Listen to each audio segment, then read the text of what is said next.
बहुत समय पहले की बात है। जंगल में एक ऊंचे पेड़ पर एक चिड़िया रहती थी। उसका नाम चंपा था। चंपा रंगीन पंखों वाली और मधुर आवाज में गाने वाली एक सुनहरी चिड़िया थी। चंपा पूरे जंगल में अपने सुरीले गानों के लिए मशहूर थी। एक दिन जंगल के पास वाले गांव वालों को चंपा के बारे में पता चला। गांव वालों ने मुखिया को चंपा के बारे में बताया। चंपा के बारे में सुन के मुखिया बहुत खुश हुआ। मुखिया ने चंपा को पकड़ने का आदेश दिया। मुखिया चाहता था कि चंपा को पकड़कर रोज उसके मधुर गानों का आनंद लेगा। चंपा के जंगली दोस्तों को जब ये बात पता चली तो वे बहुत परेशान हुए।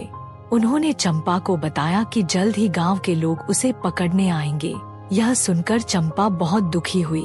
वह जंगल को छोड़कर कहीं दूर चली जाना चाहती थी, लेकिन उसे डर था कि कहीं और उसे कोई पकड़ ना ले। रात में चंपा उदास होकर पेड़ पर बैठी थी। तभी एक बूढ़ा हाथी चंपा के पास आया। हाथी ने चंपा की परेशानी समझ ली। हाथी ने चंपा को सलाह दी। उसने कहा, तुम्हारी आवाज ही तुम्हारी ताकत है।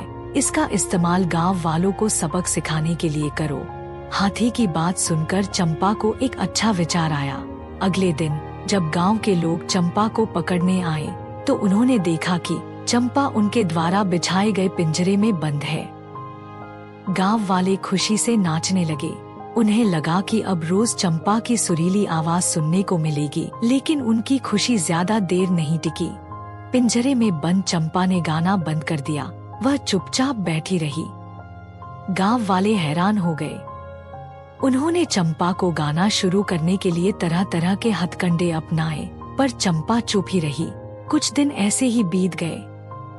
गांव वालों को चंपा की आवाज की कमी खलने लगी। जंगल में सन्नाटा छा गया। हिरण, खरगोश और बंदर भी उदास रहने लगे।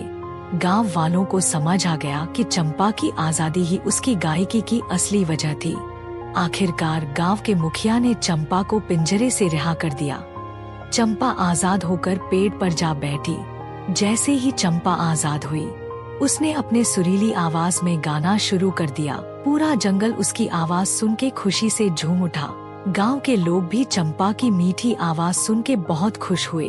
उस दिन के बाद गांव वालों ने चंपा को कभी पकड़ने की कोशिश नहीं की। वे समझ गए कि जबरदस्ती से कुछ हासिल नहीं होता। चंपा खुले आसमान में खुशी से उड़ती रही और अपनी मीठी आवाज से पूरे जंगल को मंत्रमुग्ध करती रही।